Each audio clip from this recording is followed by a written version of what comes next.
Are you terrified of being stranded in the middle of nowhere? Emily slammed on the brakes. Her car sputtered, coughed, and died. The engine ticked in the silence, a haunting reminder of her predicament. It was the only sound besides the rustling leaves whispering secrets of the night. She was stranded. She glanced at her phone. No signal. Typical. Emily sighed deeply. This was not how she planned to spend her Friday night. Outside, the woods pressed close to the road, an impenetrable wall of darkness. The full moon cast long, eerie shadows, transforming the forest into a realm of the unknown. The air was heavy and still. Emily shivered, feeling the weight of the night pressing down on her. She had to get out of here. She had to find help.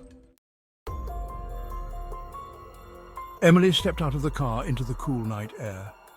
The woods were darker than she imagined. They seemed to swallow the moonlight. Fear tightened its grip on her chest. She started walking. The road was rough and uneven. Thorns scratched at her jeans. After what felt like hours, she saw it. A small abandoned cabin. Its windows were dark, like empty eyes, but it offered shelter and maybe some answers.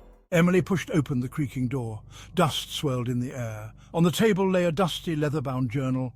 Emily opened it, her heart pounding.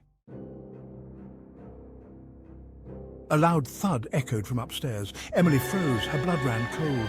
Was she really alone in this cabin? She slowly made her way to the foot of the stairs. Each creaking step sent shivers down her spine. Her hand trembled as she reached for the doorknob. Suddenly, a floorboard creaked behind her. She spun around. Her heart pounded in her ears. In the reflection of a cracked, dusty mirror, she saw it. A tall, shadowy figure standing in the doorway. Its eyes glowed with an eerie light. Emily didn't hesitate. She didn't scream. She ran.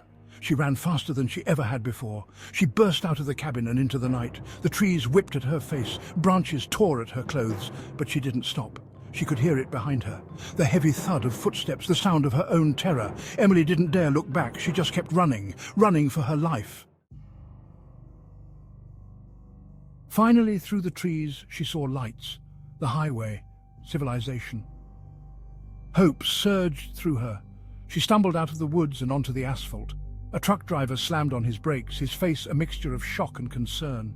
Emily collapsed onto the side of the road, gasping for breath. She was safe. Or was she? As the truck driver spoke to her, Emily felt a chill run down her spine. A pair of eyes, she was sure of it, watched her from the darkness of the woods. The feeling stayed with her long after she was safe in the truck, the lights of the town growing closer.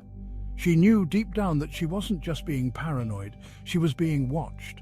The woods, and whatever lurked within them, weren't finished with her yet.